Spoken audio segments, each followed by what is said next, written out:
That way Amy can keep an eye on you. Welcome, everybody, to the March 8th ACEC ADOT liaison meeting. I'm Steve Jimenez with Stanley Consultants, and we just finished Engineers Week. Hope some of you got involved in it. It reminded me of a girl I dated way back. Oh, boy. When I told her I was an engineer, she told me she didn't trust people with graph paper because they're always plotting something. But she married me anyway. We typically take a few minutes to introduce ourselves. So if our virtual attenders will turn their cameras on and just wave, that'll be great. I see. All right. You can't see them up here on the screen, but it's better here, trust me, than where you are. The food is good, and so is the company. We'll go around the room then and introduce ourselves. I think there is a microphone over there, and we'll just pass it around. Go ahead. Tom Dietering, Federal Highway Administration. Alexis Amatayo, Business Development Coordinator. Matt Reed with Southwest Traffic Engineering. Amy Forsyth with Southwest Traffic Engineering. Amy Ritz, ADOT Major Projects. Bruce K, Nino and more. Jennifer Toth, ADOT. Dan Barham with Wilson and Company. Russell Moore with Horrocks. Daniel Live, CEI. Aaron Gosley, Consort. Scott Sales, WSP. Steve Ocean with ADOT. Jenny Bixby, AECom. Paul Wong with Point Engineers. Amerigo Brodesky, ACEC Arizona. Denny, did you have to stay up all night to get here this early?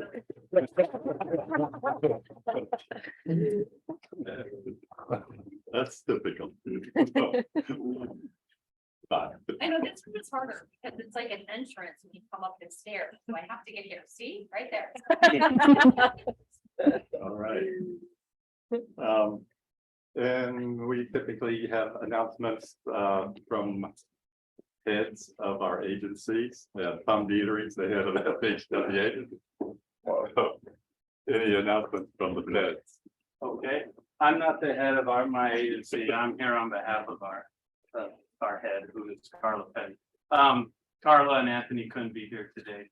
The only announcement I have to mention is just updates on what occurred this week and last week with NEVI, the National Electric Vehicle Infrastructure Program.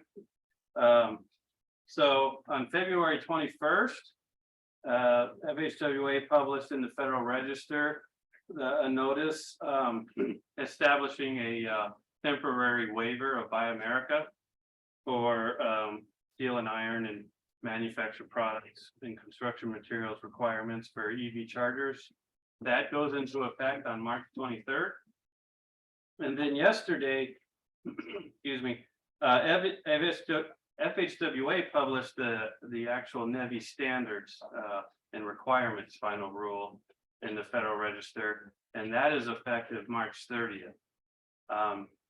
So before this rule was needed because there were no national standards for the installation and operation or maintenance of EV charging stations, and there was a lot of disparities in the components, the practices, the payment methods, the display of price and the speed and that kind of thing. So it was directed by bill. It required that FHWA developed minimum standards and requirements and put them into effect. So it's out there. It's been widely distributed. I saw it on ACEC's webpage already. So you can look up and read what are the requirements for the EV charging stations because they're out there now. That takes effect, as I said, March 30th, 2023. Okay, that's all I have. Yeah, try motion. We'll have two. We may have two updates from ADOT. Do you have anybody? This month I have no updates. What? Maybe I do have one. So yesterday, with the Buy America stuff that's going on, we still had to do a little transposition with MAG to get street sweepers. So that is our workaround. And Tom and company have been very supportive of trying to get a waiver, but it's been 3 years. I don't think we're gonna hold our breath much longer. We're just gonna have to do the workaround for air quality for the region. So that's really the only update. We have no personnel changes. We do have a really cool personnel in the room today, so I'm gonna leave it at that. Oh, thank you, Steve. Oh. Not you. Okay. And in case you missed it earlier, those that are virtual, Jennifer Top is here and she has a few things to say too. Thank you. I just want to say thank you. It's been good. It's good to be here again in a different role. I know most of you, and so look forward to continuing to work with you. My door is open, please come. I want to understand what's working, what isn't working, and be able to help get roadblocks out of the way, to get more work out there and build the system that we need to build. So I look forward to working with everybody. Thank you. Thank you, Jennifer. And in case you didn't know, she was unanimously approved by the Senate subcommittee to be the head of ADOT. Which is not a surprise. Scott, anything from State Board of Technical Registration? So the board meeting was yesterday. For those following the Mills case, there was an amended complaint filed, and they have until the March 2nd to provide information back. Then going to some of the some stuff related to NCES and the fundamental engineering exam. They're rolling out a program. We'll have more information after the April NCES zone meeting, but they're looking to put some cords, some additional cords you can wear if you graduate, walk across the podium so if you pass your FE exam prior to graduation, then you'll be able to apply and get a cord. And if you're in grad school, you also can apply and get a different colored cord. I apologize, Steve. I had the cords in my bag to show to show everybody what they are, but I'm flying off for a board conference tomorrow, and I emptied all the stuff I don't want to take on the plane with me, so it's not in there. So I'll bring it next month. Okay. You could have wore the cords on the plane, so you didn't have to. I don't need them to stop me more than they already did. Thanks, Scott. This is a true story. I saw the list of board members and realized that I was the 5th grade Sunday school teacher of one of your board members, sharp person. Our guest today, Amy Ritz, was raised in Mesa, graduated from California Lutheran University with a degree in political science. She has experience working in the political arena and as a project coordinator for a major utility company, SRP. She began her ADOT career over 16 years ago in 2006 in the utility and railroad engineering group. Amy transferred to project management in 2011 and then joined the major project groups in 2014. They deliver complex initiatives statewide. Previously, she served as the deputy project manager on the South Mountain Freeway project, and she is currently the project manager of the Interstate 10 Broadway curve improvement project. Amy has 2 teenagers who keep her busy outside of work, including one being a new driver. So let's welcome Amy to talk about the Broadway curve project.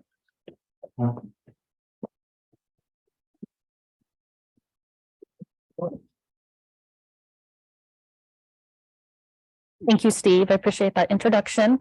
Thank you, everyone, for having me here today. I appreciate the opportunity to get out and about. Now that we're kind of post-COVID, I'm enjoying actually being out instead of trying to do virtual meetings.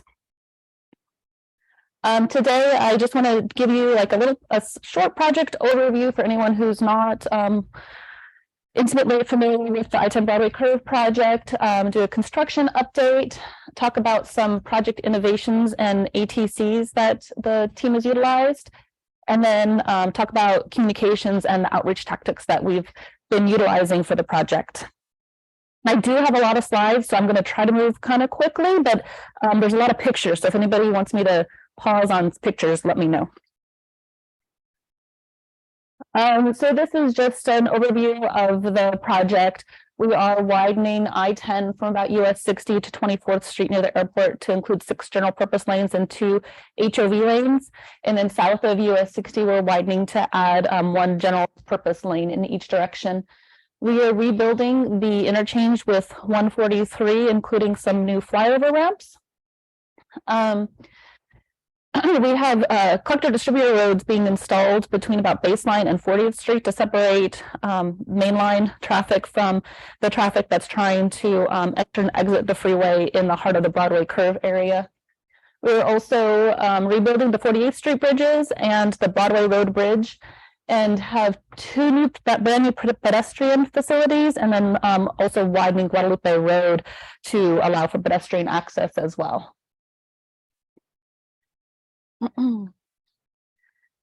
So while there's a lot of activity happening throughout the corridor, if anybody's driven through there, we just have a ton going on in all areas. I do want to highlight just a handful of them. So we are widening the Salt River Bridge over I-10 to allow for the extra general purpose lane and HOV lane. So this is a look at the construction activity from the air. These are 2 of the 5 bridges that we are widening as part of the project. And then actually in the river, crews are working to add 18 new piers to support the widened bridge. These photos are the crews working on the drilled shafts for those piers. And as a side note, we're watching very carefully and listening to see with all the storms we've had, if SRP is going to be releasing water anytime soon. So we are on high alert for that and have a good plan in place to evacuate if needed.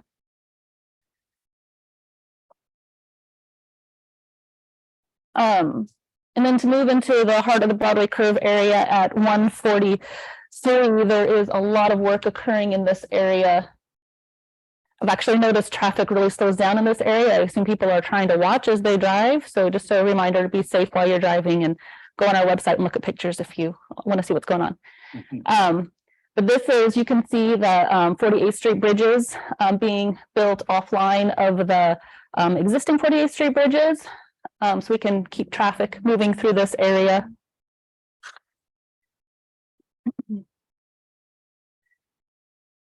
So as part of the project, we are completely rebuilding the 48th Street bridges. Excuse me, I apologize. Construction on the bridges started in late fall. The southbound 48th Street bridge did open recently, and the northbound bridge is should be ready to have traffic on it later this spring. In the bottom right picture, you can see traffic utilizing that southbound bridge.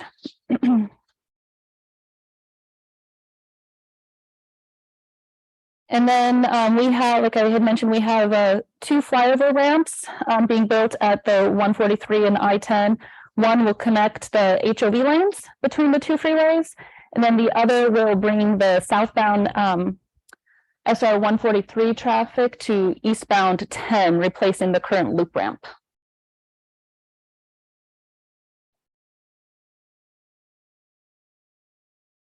And then in order to make the connections between I-10 and 143, we've had to make some improvements to 143 as well, including widening over the Tempe drain. The new local 48th Street bridge on the east side of 143 opened last summer, and the new southbound 143 bridge is complete. So we have made a lot of progress in this area, but still have quite a bit to go. And then moving on to Broadway Road, That is another bridge that we are completely reconstructing. This is what looked like a couple of weeks ago. Crews are working to build up the approaches so the new bridge can be brought online later this spring is what the plan is. As you can see from this picture, it's also being built offline like the 48th Street bridges so that we can maintain traffic. So this is the Broadway Road Bridge from starting in January of 22 until December, this past December, just to see a little bit of the progress to where we've gotten to today. So the last couple of slides I've mentioned that we've got a couple of bridges that are about ready to come online. So with that, the two 48th Street bridges and the Broadway Road bridges, the existing ones, will be all ready to be brought down at the same time. So the current plan is actually to close the freeway in both directions at the end of April and remove all three bridges at the same time. So we've got a lot of public involvement that's gearing up for that. And our voted on slogan for it is ready to rubble, not rumble, because we can't say that.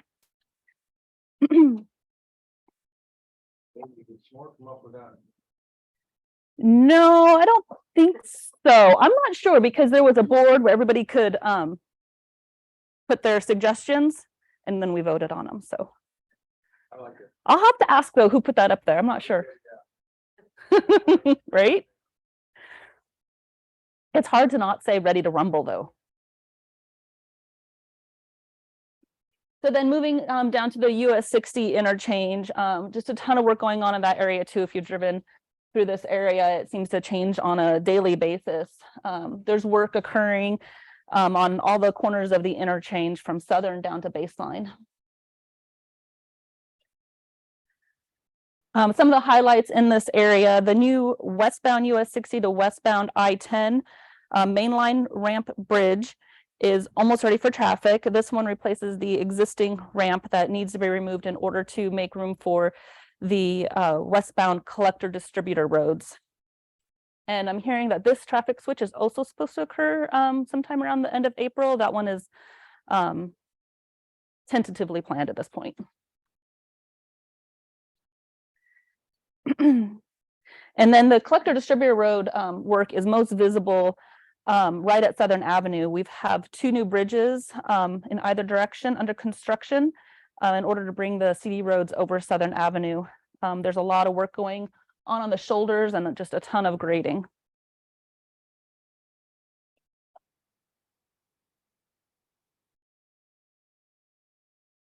And then south of US 60, we have work going on in Guadalupe. You can see from this picture from the air, the widening of the bridge. It is for multi-use, so pedestrians, bicyclists, equestrians. We're not adding any travel lanes, it's just for the multi-use facility. And this is to make improvements to the Sun Circle Trail, which takes people into the South Mountains. And then that is just one of the multi-use crossings that we have. We have two other multi-use crossings that are being built, one at the Alameda alignment at Tempe Diablo Stadium, and the other one is just south of US 60 to connect the Western Canal. And there's been a lot of work ongoing with those bridges. You can see the progression here with the piers, ramps, and walls all under construction. And then south of there, or I guess it's south of Baseline, we have been working to widen eastbound I-10 to its final configuration. We wanted to push this widening south of US 60 out as quickly as possible in order to relieve some of the afternoon traffic in the work zone. So that was actually open to its final configuration last fall. It's still a work zone, so drive 55. And then westbound still has work to be done. So just to look at our schedule, the project is being delivered via design build. The developer is the Broadway Curve Constructors, which is a joint venture between Police, FNF, and Flatiron. This timeline shows where we are. Design began in January of 21 after we signed a contract. And I'm hearing is about 95% complete now. Construction started in summer of 21 and is in full swing and is anticipated to be complete by the end of 2024. And then the 4 phases here are just the high level breakdown of construction phasing. I'll go over those a little bit next. So we did finish phase 1 already, which just included removing the asphalt and creating the work zone, starting work on the bridges and starting on some of the lighting. We are in phase 2 now and mostly covers the areas that I've just covered. And then into phase 3, we'll see the completion of the CD roads, the new flyover ramp connections between I-10 and 143, followed then by the final pieces of the project to include lighting installation, signing, landscaping, etc. So the developer team did bring some innovations to the table to help the construction project be a little bit more efficient. And I just want to share a couple of those or a few of those with you. The first one starting with modified closure times.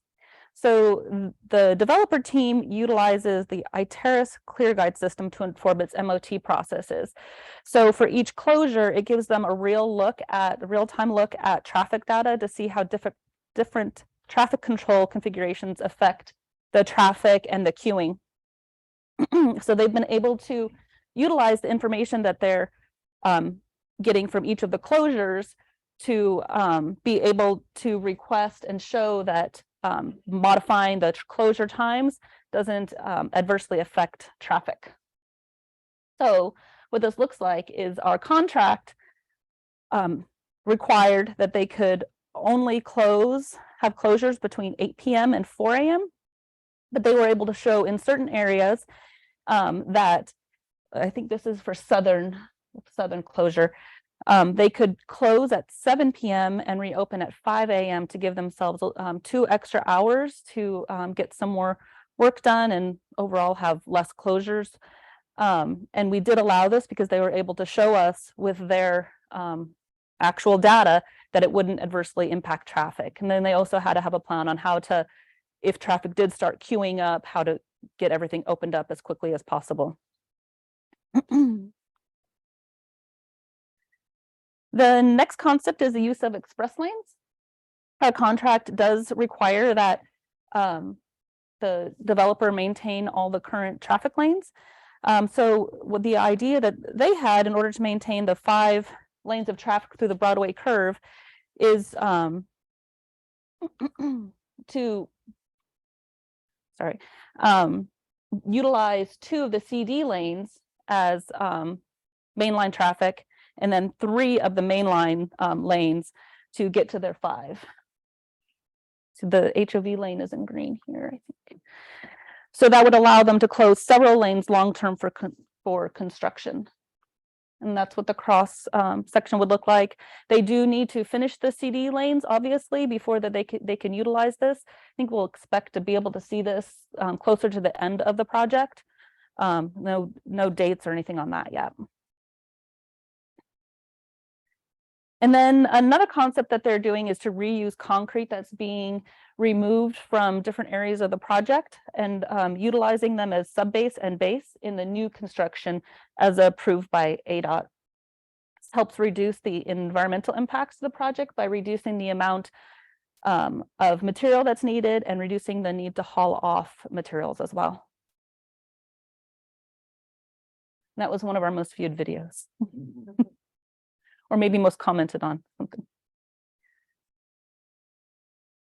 And then another concept that they brought to the table was to have some longer term ramp closures. So they're utilizing those on 32nd and 40th Street in order to get the ramp configurations done and having less impact to the businesses in the area. And then the last concept I want to highlight is the new lining for the Tempe Drain. If you guys have driven through the area, you'll see that the volunteer vegetation at the Tempe Drain, just right near the river there, has been removed now. I don't know if you drive that area on a regular basis, I thought it was pretty significant when you drive by and all of a sudden they're gone. But as far as I know, I don't think we've gotten any comments from the public. Nobody has said anything about it.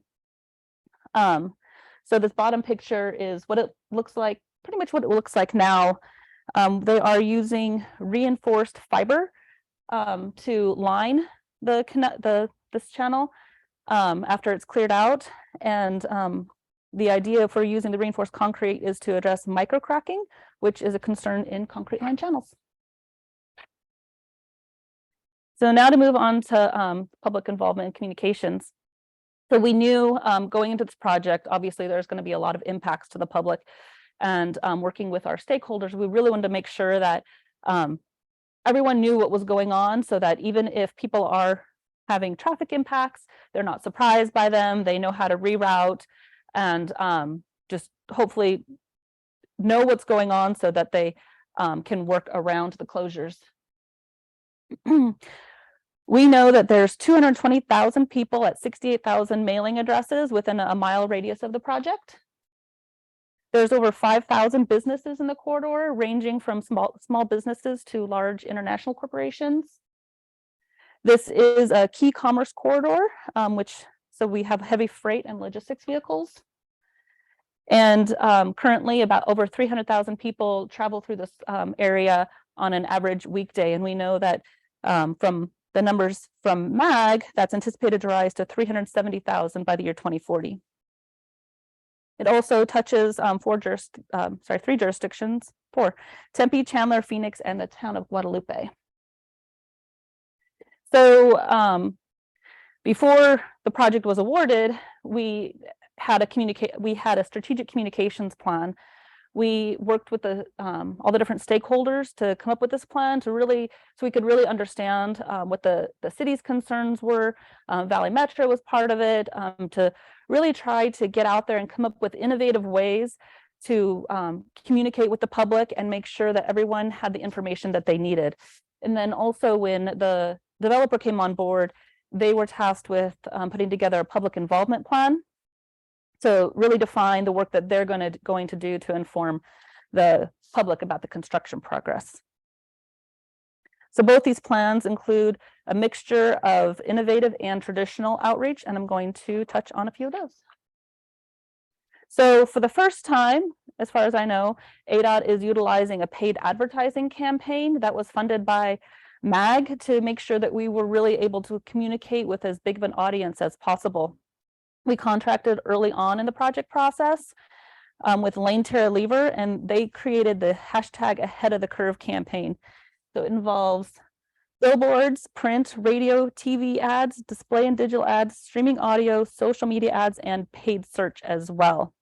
Since we started, we have had more than 250 million impressions, and those mostly come from billboards and social media. And that's our commercial. Funny thing on the commercial really quick.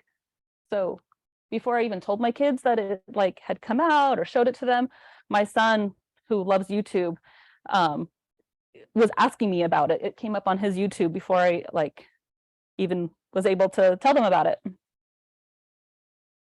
The other thing that we have with the project is an app called The Curve. It's available and free for both Android and iPhone users. It provides real-time traffic information, as well as restrictions and closures. As of this month, we have over 11,000 downloads now, and we see on average about 1,000 sessions per week. So we are having a pretty good reach and do have some regular users on it. We've been very active in social media. We have a whole social media strategy to make sure we get all the information out on the project, including any traffic restriction information. We create and post anywhere from 12 to 50 posts per week, and then monitor how they're doing. We have weekly reports that kind of break down how the social media is reaching people. Our engagement rate for social posts range anywhere from 1% to 3% every week, which here is really good. I think 1% is good. So when we reach 3%, it's a really good week. And then part of our social strategy is to post 2 behind the scenes videos each month. These videos that our team puts together are done completely internally. We take viewers behind the barricades to explain the work that they're seeing on the side of the road. So we've featured anything from milestones to the design process, and just there's been a ton of them. These videos have been seen by tens of thousands of people. And the one you're seeing here is the one that had the most views. It shows the deck pour for 48th Street bridges. And it's been viewed by more than 7,000 people. And point of pride on the behind the scenes videos, the only thing, like I said, it's done entirely internally, and the only thing that we had to purchase was a microphone and a tripod to hold the iPhone. So other than that, they're all done on the iPhone and the computer and done internally at the office. So we also use social media listening to listen to conversations that are occurring. That gives us an opportunity to see the positive and the negative things that people are saying about the project. It just gives us an opportunity to change up how we're communicating and or address problems early. And we've also done a lot of media outreach. Our PIO and spokesperson, Marcy, has done a ton of interviews and provides regular on-site live shots and photo opportunities. We've had more than 600 media stories about the project already. And when you're talking about media stories, the goal is always to be for it to just to be neutral sentiment. So, and we are at about 83% neutral on the feedback that we're receiving on the media stories. So that's good. And then actually 11% of the media stories have been positive. So only a few negative stories. And then a little bit more traditional, we do have a website for the project. It has a ton of information on it, including the traffic restrictions, photos, videos, all the behind the scenes videos are up there. We average about 6,000 visitors on it every week, more on the weekends that we have closures. And then on the website, you can sign up for email notifications, and that would include the email blasts, and the newsletters would be received through that. So we do have a monthly newsletter, and there's currently 18,500 subscribers. We do also have traditional canvassing. The developer team has to go out and canvass whenever there's major closures or restrictions to the businesses and people who live closest to the restrictions. We've held some community events and project tours as well. And then monthly, we have a curved communications briefing, and that's where we invite the stakeholders and some major businesses to just hear about the project, to get some more details about what's occurring, and to just listen to any feedback that they have regarding the project or any concerns that they have about restrictions or closures. And we actually don't have a ton of people coming to this, as we envisioned it as being a place where a lot of businesses would want to come and air their complaints. And we kind of take that as a win, that there's not a lot of issues and they don't have a lot of concerns. So whether that's actual or not, that's kind of one of the things that I'm banking on. So then we also have a project partners meeting every other week where we meet just with the cities, FHWA and MAG. And I wanted to finish by just reminding everyone about safety, especially work zone safety. As Steve mentioned, I do have a new driver, so even though safety has always been important to me, I'm on high alert for it now. And it can be scary out there. And I know driving through the corridor, people are driving pretty fast. Shortly after we got under construction, we realized we really need to be out communicating the need to be safe in the work zone. The speed limit is 55, and just pushing home the fact that we want all the drivers to get home safely and all of the construction workers to get home safely as well. So we created this campaign that included a 30-second PSA, which featured the different team members on the project. That was promoted on social media, local television, and we pushed it out on the Gov Delivery as well. We displayed safety messages on the billboards in the area and also utilized the overhead signs, as you can see here. We did hire extra DPS officers to try to convince people to slow down, and also had tabletop signage for events that we were at. And then to measure the success of that campaign, we measured the number of repairs to traffic control due to crashes during the first 6 months when we didn't have the campaign versus the second 6 months when we did have the campaign. And we saw a decrease of 7%, which isn't much, but I will take any decrease. I figure that's the good, at least it was going down. Since then, we've been consistently sharing this information, but plan another big push later this spring. So with that, I will take questions. Thank you, Amy. Excellent presentation. Wow. Any questions for her? Amy, two things. One, how is the schedule going at this stage on of the goals for completion? And two, how has the budget been going, like compared to the flex line, which I read is 76 million over budget already? So the schedule, we are on track to finish by the end of November. Yes. What did I say? End of November. Yes, 24. Not this year. A lot of things need to fall into place. So I'm watching it, and they seem to be falling into place. So contractually, they need to finish by the end of November. Budget, we're on budget at this point. Good. Knowing, construction projects. It's an old quarter. This close to what, 800 to $1 billion? 800 million. 800 million. Yeah. Wow. Big job. It is. Yes, Jennifer. I just wanted to clarify the 76 million so that it gets out there. The large bulk of that is because the waters of the US ruling changed. So we have to add that back into the contract in terms of 404 permits. So Was that foreseen though? not really. I mean, it went from, I think, 2 or 4 permits up to over 180. Yeah.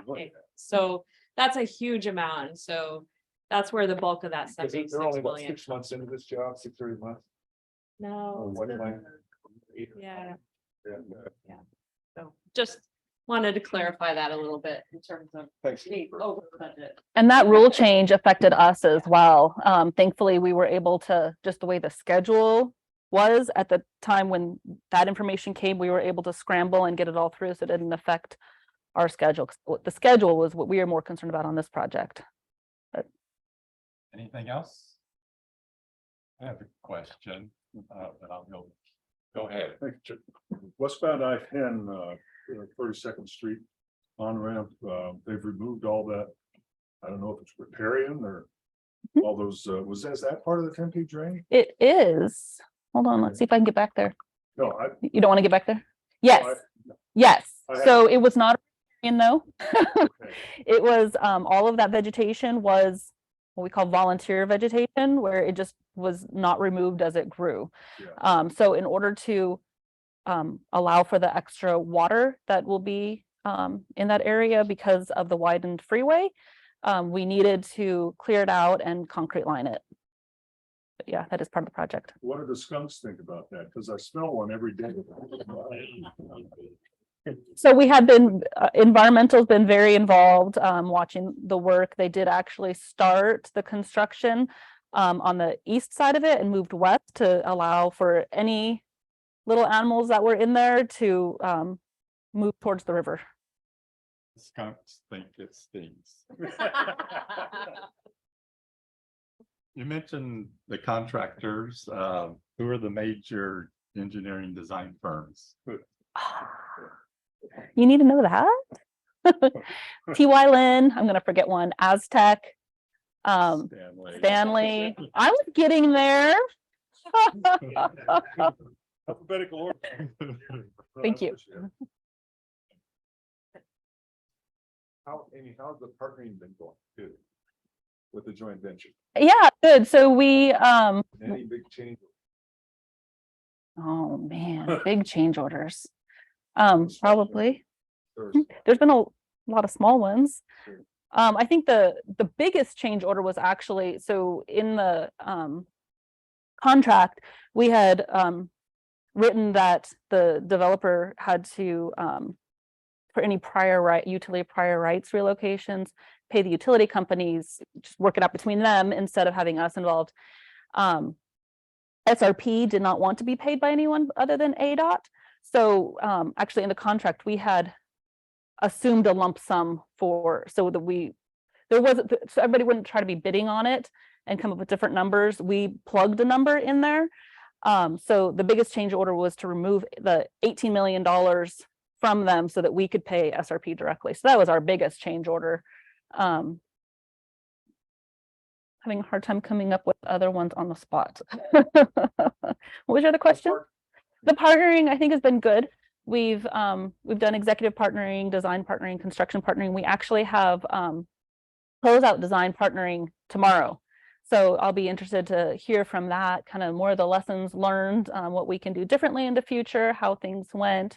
Like I think any big project with so many people involved, we did, have some challenges with communication early on. So I think the partnering really helped with that, get everybody in the room and talk. They do we do the PEP forms monthly for both design and construction and listen to the concerns on that. And we've been able to make some changes and have different meetings to address major problems that we've seen. Next to South Mountain, isn't this the biggest, Jennifer, is this the second biggest job of all time, ADOT? I don't know, it's only my 5th week, so.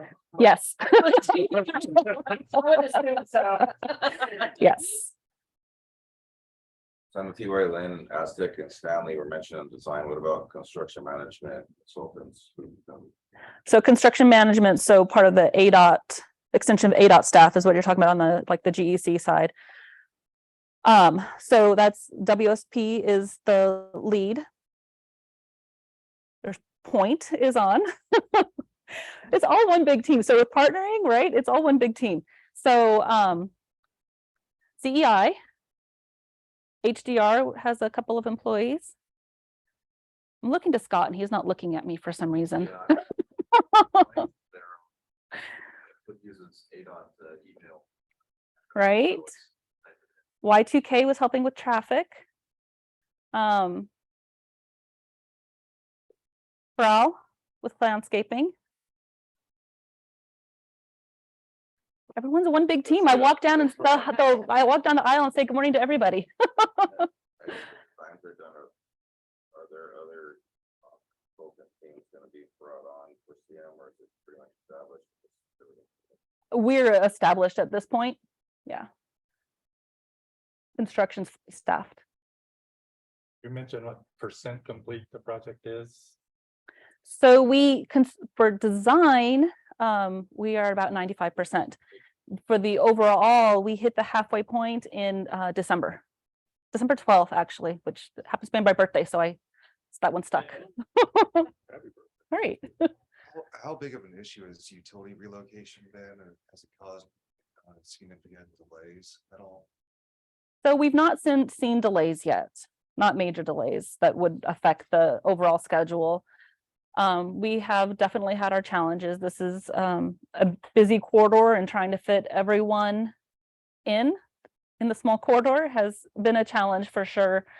Everyone has been super great to work with whenever we've had any challenges with any of the utility companies. They're very open to just escalating just to get everything resolved. So like I said, definitely challenges, but nothing we haven't been able to work through. Just gonna add, the biggest challenge has been your former employer. It continues to be. And it's not just on the Barley curve, it's other locations. So fire rights is a big issue for SRP. Major utility firm. I agree. The other side of that is the staff has been, anytime we have an issue, they pick up their phone right away. They show up in the field at 7 a.m. the next morning, sometimes earlier, and have just been super responsive. So, I mean, as far as schedule goes, they've been very receptive and understanding of that. Yeah. Good to have iron ground. Thanks. As everybody's getting the little plugs in there, I wanted to bring up the one because it's an acronym. So that's why I was looking it up. The REs on the project from Civil Solutions, Engineering and Management for segments 1, 2, and 3. That's a Thank you. big piece there with their team. Thank you. Amerigo, did we have any questions or comments from our virtual attendees? Anything else? Okay, let's give her one more round of applause. Thank you. You're welcome.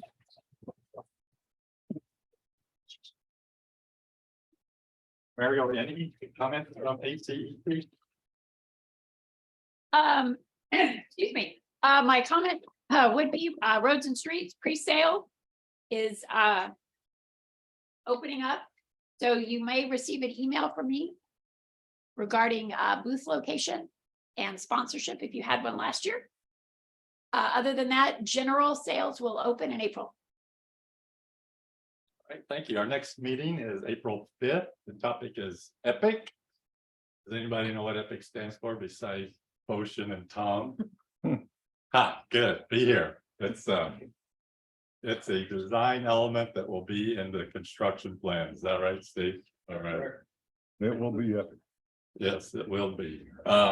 Thanks for attending, and we do hope to see you again next month. And you work for ADOT? Yeah. No, ADOT. But you did work with